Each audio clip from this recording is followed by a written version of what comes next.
نحن نطالب دولتنا بأن تنسحب من هذا التحالف المشين. كيف نتحالف لنصرة اليهود ونترك إخواننا في فلسطين؟ لا تحالف لا تطبيع، لا تحالف لا تطبيع، والمسلم ما بيبيع، والمسلم ما بيبيع. لا تحالف لا تطبيع، لا تحالف لا تطبيع، والمسلم ما بيبيع، والمسلم ما بيبيع. ندعو حكومتنا لترك هذا التحالف. في دول كبرى تركت، خلاص أعلنت، إسبانيا، فرنسا وغيرها من دول غربية أعلنوا وخلاص خرجوا من هذا التحالف. فلنعلنها أن نخرج من هذا التحالف. لماذا؟ لأننا إذا وقفنا مع الظالم سوف تمسنا النار. والله سبحانه وتعالى يقول: ولا تركنوا إلى الذين ظلموا فتمسكم النار وما لكم من دون الله من أولياء ثم لا تنصرون. بعدين ما ينفع الندم والأسى، ستمسنا هذه النار إذا وقفنا مع الظالم ولو بالكلمة. فأنا أقول لكل صهيوني عربي ولكل من يقف مع هؤلاء اليهود: سوف تمسك النار، سوف تمسك النار قبل أن تموت. هكذا الله سبحانه وتعالى قال: ولا تركنوا إلى الذين ظلموا فتمسكم النار وما لكم من دون الله من أولياء ثم لا تنصرون. أسأل الله سبحانه وتعالى أن يعز أهل البحرين وأن يؤيد أهل البحرين حكومة وشعبا وقيادة، وأن يحفظ البحرين ويحفظ المسلمين في كل مكان من كل شر. لكن إياكم أن تقفوا مع الظالم، إياكم أن تنصروا الظالم وتتركوا المظلوم. أسأل الله سبحانه وتعالى أن يعز إخواننا في غزة وينصرهم، والانتصار قادم.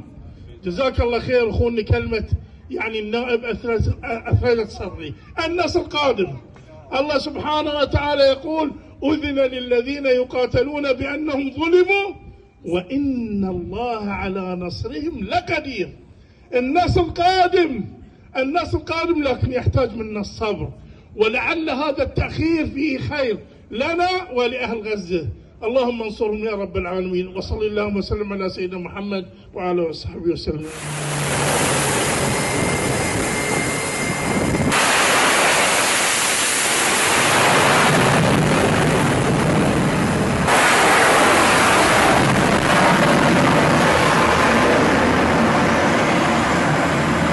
تفاصيل هذه الضربة والتي أدت إلى مقتل 6 حوثيين و2 من خبراء حزب الله اللبناني. تفضل ياسين.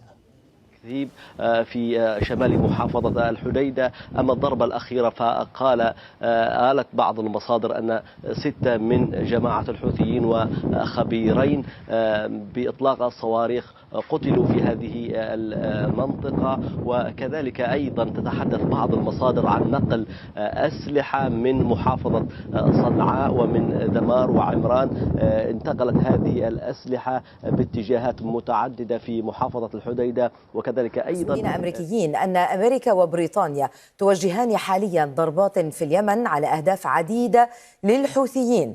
وقالت وسائل إعلام تابعة لأنصار الله إن 5 غارات أمريكية وبريطانية استهدفت مواقع في العاصمة اليمنية صنعاء.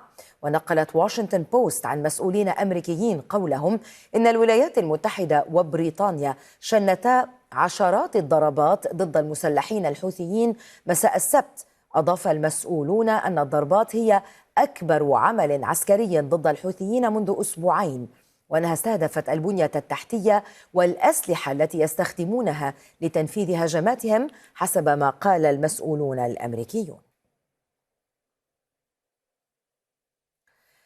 نشير إلى هذا الخبر العاجل. إذن البنتاغون يقول إن القوات الأمريكية والبريطانية تقصف 18 هدفا للحوثيين في اليمن، بعد أن كانت رويترز نقلت عن مسؤولين أمريكيين أن الضربات أصابت 18 هدفا للحوثيين في مواقع باليمن. وهذه الصور التي نراها الآن على الشاشة هي لصنعاء قبل قليل، وتظهر على ما يبدو في الصور بشكل أولي إحدى الضربات التي وجهتها القوات الأمريكية والبريطانية